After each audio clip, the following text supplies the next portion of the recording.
Hi, and welcome to Lifestyle Management. We're going to look at working towards a healthy environment.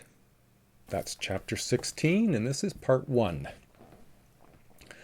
Now, we all have personal responsibility for safeguarding the health of our environment and our own well-being. This chapter offers us an opportunity to become more environmentally aware.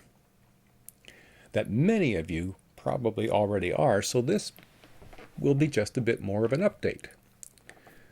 We're going to explore the complex interrelationship between the world and our own well-being and what is being done to support environmental sustainability. Okay, so let's get started with why is this chapter important to health sciences? We will be looking at and reviewing some of the environmental awareness issues in the world and here at home. Start with environmental awareness. More specifically, we'll start with the general overview. Now, this is an important beginning point because sometimes it gets misunderstood as our planet Earth is seen as a single fragile ecosystem, a community of organisms that share a physical chemical environment. Now, while technology continues to raise the standard of living in industrialized countries, often it does so at a terrible cost, and we'll explore some of that in a moment. In 2016, Canada ranked 25th out of 180 countries with regard to Environmental Performance Index, or the EPI. The EPI is defined as a country's ordinal rank relative to other organizations of the Economic Cooperation and Development, that's the OECD, and other members of countries as part of that same organization. So when we're ranked 25th out of 180, that sounds pretty good. But maybe we could be doing better. And that's the point of what this chapter is about. Let's look at climate change, as this text has had its data updated in 2017-18. However, you will likely have been seeing, hearing, or reading about climate change a little more recently that suggests things may be worse than they were in 2018. We will work within this text because I'm fully aware that this course is a lifestyle management course, not an environmental course. We won't worry about how current we are. I want to make sure that we review the sort of overview of environmental sustainability as a lifestyle component of choice. Okay, climate change involves variations in the Earth's atmosphere, the temperature and the humidity of the air, the rainfall, the strength of the winds and clouds, the variations in solar radiation, and the Earth's orbit and greenhouse gas concentrations. Now, these are just a few of the elements. The interconnectivity of so many things that we either take for granted, things like, the temperature, the winds, the rain, and things that we don't really pay much attention to, like solar radiation. All of this is part of that which we call climate change in our world. Now, the most recent research is showing that catastrophic changes to the planet directly linked to the amount of greenhouse gases in our atmosphere. So life on Earth is possible because the solar radiation of the sun reaches the Earth's atmosphere.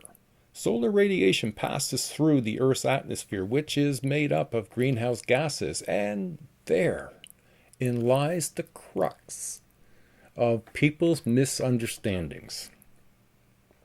Greenhouse gases in and of themselves aren't bad. In fact, they protect us from some of the solar radiation.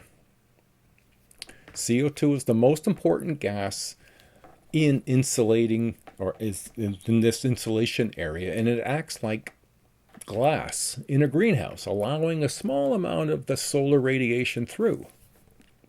The Earth's atmosphere is trapping it in, so the heat generated warms the Earth and it's comfortable for us. The rest of the radiation is bounced back into space. And this is what is called greenhouse effect. Now, if you're a gardener, you know the greenhouse effect is a good thing if you have a greenhouse.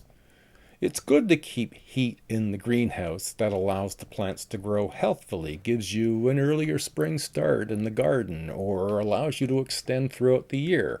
So it's not all a bad thing. However, let's look at that a little deeper. Human activities have introduced what are known as climate forcings. Forcings are physical factors that force a net increase, that's a positive forcing, net increase up, or net decrease, that's a negative forcings, of heat in the climate system as a whole. We have seen a pretty rapid negative forcings recognized. The Suzuki Foundation suggests that we have released as much carbon dioxide and other greenhouse gases, such as methane and noxious oxide, into the atmosphere that we are now covered by a thick blanket, a thick heat trap blanket. Now, this is what is known as enhanced greenhouse effect. It's now keeping more heat in, and this is what you start to hear about with climate change and global warming. It is that temperature in the world are warming and all the effects associated with this warming. There's growing consensus among climate change scientists that the main culprit for greenhouse gas emissions is CO2, and that's produced from burning fossil fuels, gas and oil, and the foremost reason for global warming. There are other sources, of course, but this is considered one of the most important ones, and one of the ones that we can have an effect on. You can see from the greenhouse gas emissions in your textbook on 16.2, Canada has a long way to go to tackle our greenhouse gas emissions and deal with the climate change. There's a number of issues that precipitate larger issues. The greenhouse gases are produced by our coal production and other fossil fuel use. Now, global warming is an important measure of climate change, and it's defined as a sustained increase in the average temperature of the Earth's atmosphere that causes changes in the global climate. The average global temperature in 2018 was, the average global temperature was 79 degrees Celsius, 0.79 degrees Celsius or 0.142 degrees Fahrenheit, which is much higher than the 20th century average. It's the fourth highest surface temperature since 1880. You can also check out in the graphic in your text offering some explanations for why the world is heating up, and that's figure 16.3. The impacts that we could find through global warming, well, no one can forecast exactly what the effects of a continued temperature rise will be. However, some experts have predicted severe drought and the rise of ocean levels of 0.6 meters, which is about 2 feet, and about 6 meters, which is about 20 feet. Imagine if you live near water, particularly oceans, a 2 foot to 20 foot rise in water of around any of these cities, New York, Florida, LA, Seattle, South Texas, the east coast of Canada, or the west coast, any bordering city near the ocean is at risk. These are just North America, and there's the whole world, of course. That kind of level can mean a huge devastation to large populations of people. A warmer world is expected to produce more severe flooding in some places where we're seeing them already.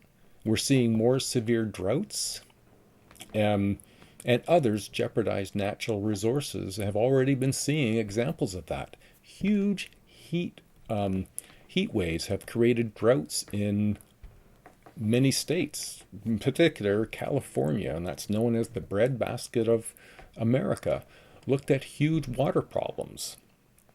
In India, they have water supply issues. They have them in South Africa. They have them around the world that we seem to have a diminishing fresh water supply. As warm weather, a consequence of change in atmospheric gases and climate worsens, urban industrial air pollution and increases concentrations of allergic allergens and fungi spores. Extreme weather events have already become a reality around the globe. Heat waves have become more and more frequent. The heat waves from both 2003 and 2010 in Europe were causing thousands of deaths and destroying wheat crops. Scientists do estimate that the world would become hotter within 100 years. So, what can we do to protect the planet?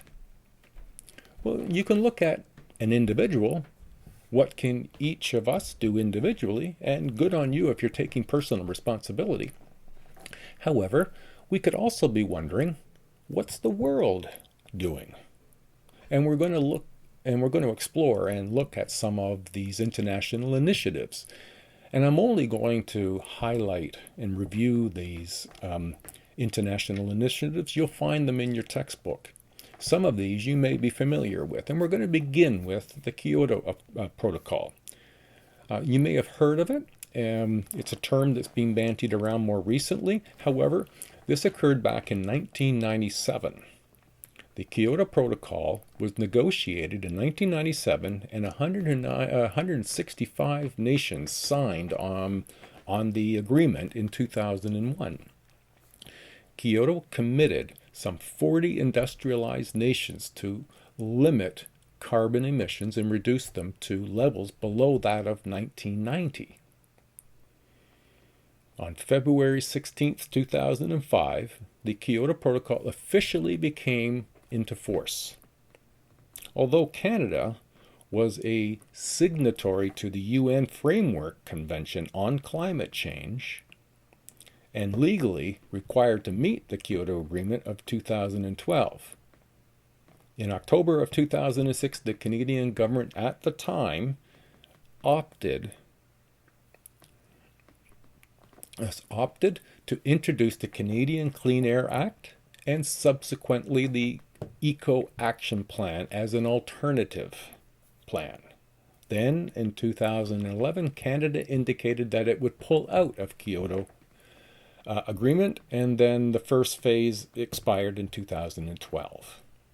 Now, the Canadian plan to meet the country's targets included mandatory cutbacks and emissions on large factories, power plants, update standard for the energy efficiency, efficient buildings, homes, vehicles, and appliances. Financial incentives for smaller businesses to cut emissions and tax breaks for financial supports for public transit and alternative fuels were also part of that. All of which was aimed at reducing these emissions. The next international initiative was the Bali Action Plan.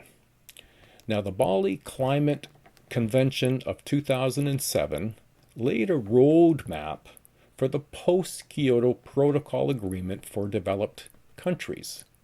Discussions surrounded how to persist in the reduction of greenhouse gas emissions and how to best assist developing countries to adapt to climate change, including how to fund and use technology to shift to low-carbon development.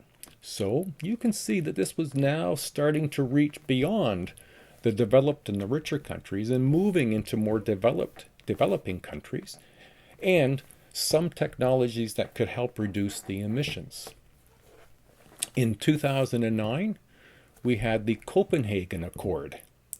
A goal of this international meeting was to finalize the Bali Action Plan and to prepare for the expiry of the Kyoto Protocol in 2012.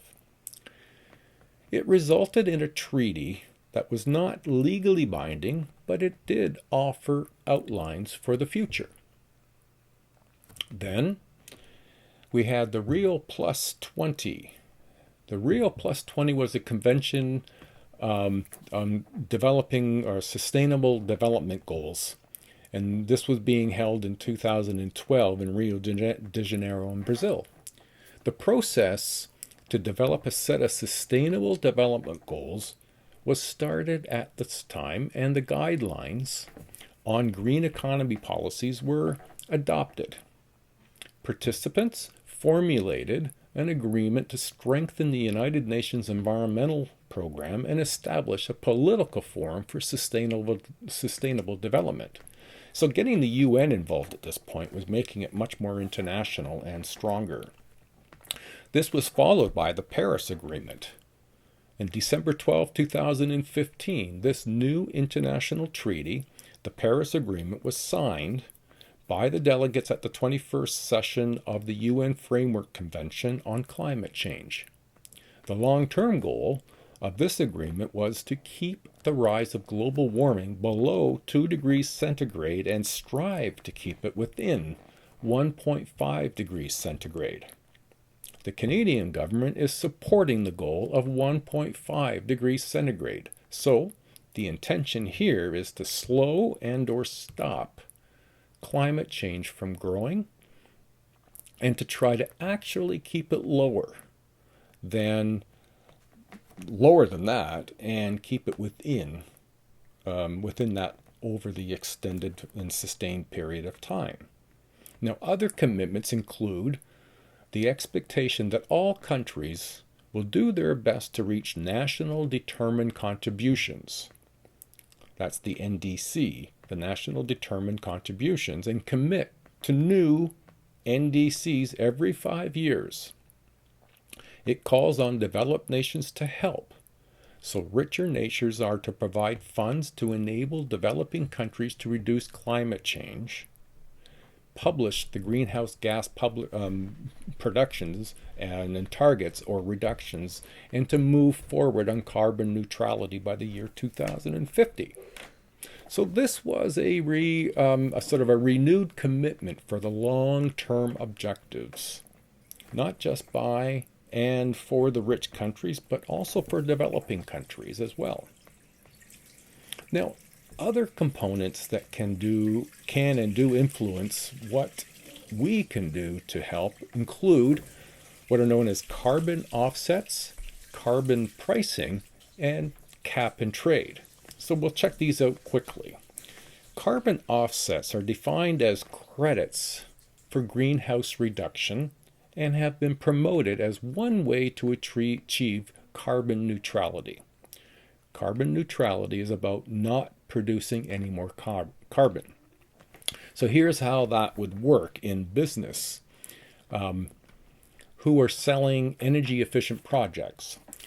They could sell carbon offsets. We're providing you with resources to reduce your carbon output. Individuals who wanted to compensate their own greenhouse gas emissions, such as taking an airplane, or which are huge carbon sources, and being produced by airplanes, one can purchase carbon offsets as a way of supporting global sustainability. Carbon pricing, it's a cost linked directly to carbon pollution. This can be in a form of a tax. Basically, it's saying if you're going to create carbon pollution, then you should be paying for the damage that you're producing on the planet. So you have a tax for producing it. And then the cap and trade, it's a lot like, in another form, if you will, of carbon pricing. where the cap is the legal limit to how much greenhouse gases you can produce in a year. The trade is a legal agreement between companies where they swap around among themselves the permits or permissions to emit greenhouse gases. So there's a limit, and it doesn't matter how many companies are in this play, they all have to share and be within that limit. Now, I know this isn't something that maybe, you're all cognizant about, but it's good information to have and know that there are efforts being made, albeit it's a very big task. It recognizes the number of countries that are working towards this, in spite of some of the rhetoric that we are hearing from other countries where it's just not an issue. Okay, how about a call to action, environmental advocacy? What can we do? Well, what have other, smaller maybe, organizations done, not perhaps at an international level? Well, we begin with the Indigenous Environmental Network, the IEN. The Indigenous Environmental Network is a circle of Indigenous people who came together because of environmental concerns such as clear-cutting forests, herbicides, dams, oil and gas exploration in sensitive areas.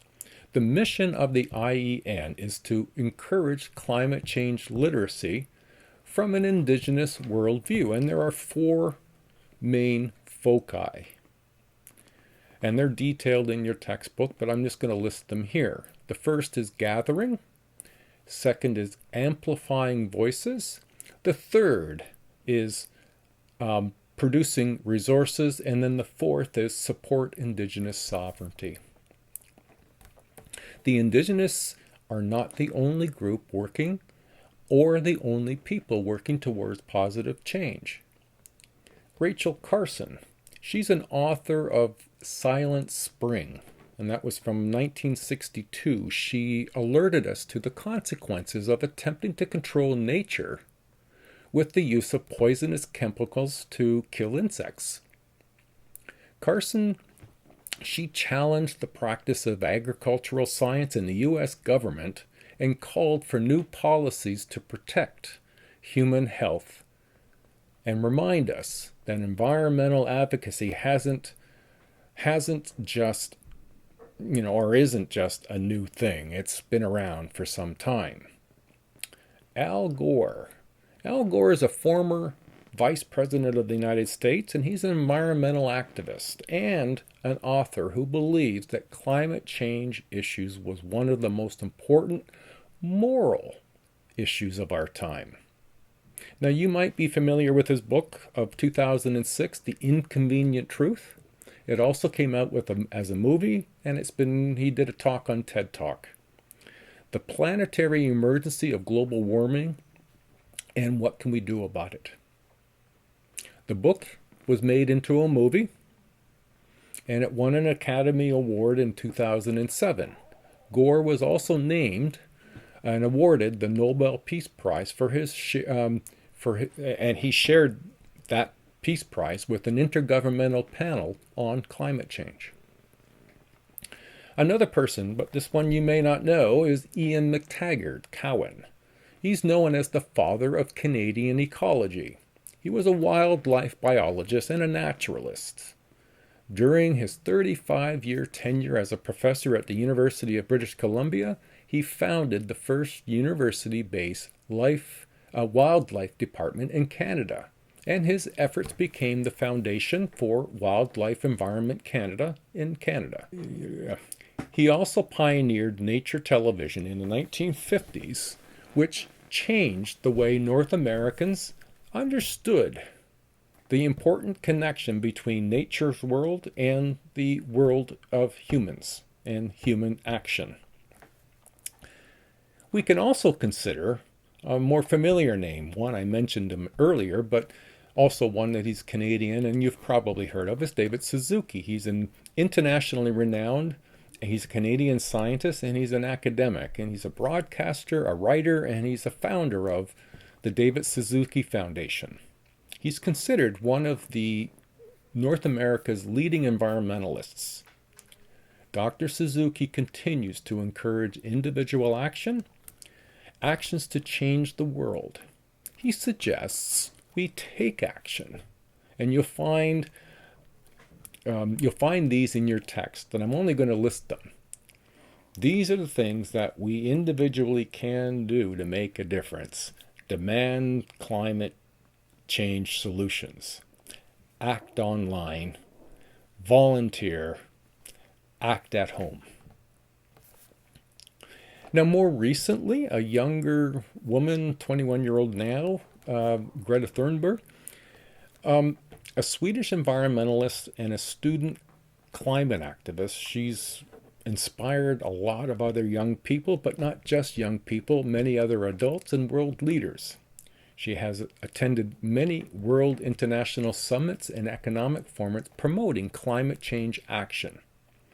She's an example where youth can have powerful voices, and about greening a college campus. Campus environmental sustainability is a new movement at college and universities, where some students are even basing their decisions on which college or university to attend based on their sustainability initiatives. Students are forming environmental organizations, and as college students, you have an opportunity to make a change in your academic institution. Look around, find out what's being done, and maybe what needs to be done, and take a stand. Now, one of the approaches that has been expressed to deal with our own footprint has been around for a lot of years. I can remember it back in the late 60s, and that is the 4 R's: reduce, reuse, recycle, and recover. So when we're looking at these individually, reduce. So this is reducing by products packaged in recycling materials. You buy those ones, but anything that's put in things that are, not recyclable, make sure you recycle everything that you can, and buy things that need less recycling. Reuse. When possible, repair items instead of purchasing new ones. Recycle, collecting, reprocessing, marketing, and using materials once considered trash. And then, of course, recover. Refurbish it. Use old computers or, for example, or salvage parts. But there's another one that's maybe a little less known, but it's known as the 4 Laws of Ecology. And I like this because it's pretty clear. 1, everything is interconnected to everything else, and this becomes really important part of the world. As we understand it and as we know it, the Earth is a closed system. What do I mean by a closed system? Now, remember what I said about fresh water diminishing. For example, fresh water is not created, nor is it endless. And that's an important piece. A closed system, and as fresh water we have on Earth, it's all fresh water we have, period. It gets recycled. It either gets evaporated up into the clouds, creates rain, falls back down. I'll use this as an example. The tar sands in Alberta, Canada. The water that's used to help generate, loosen, and soften the frozen oil in the earth, once it's brought to the surface, the water is so contaminated by bitumen that it can't ever be used again. It cannot be recycled, and it cannot be reused. That's fresh water disappearing. 2, everything must go somewhere. Waste and garbage either feeds another organism, bacteria, worms, or other organisms, or it doesn't. If it does not, It has to go somewhere. Now, if you're watching any videos or checking out any of the stuff on climate change on YouTube, you might have known about the gyres. Gyres are G-R-Y-E-S. These are huge islands of plastic in the oceans. And they are the size of Manhattan, the island of New York. These gyres are circulating around the oceans, and there's between 5 and 7 of them. And 1 or 2 of them are just huge. And it's just plastic. And if it's not eaten by organisms, where does it go? Some of it ends up in the ocean with plastic entering their system. We eat fish that eat plastics.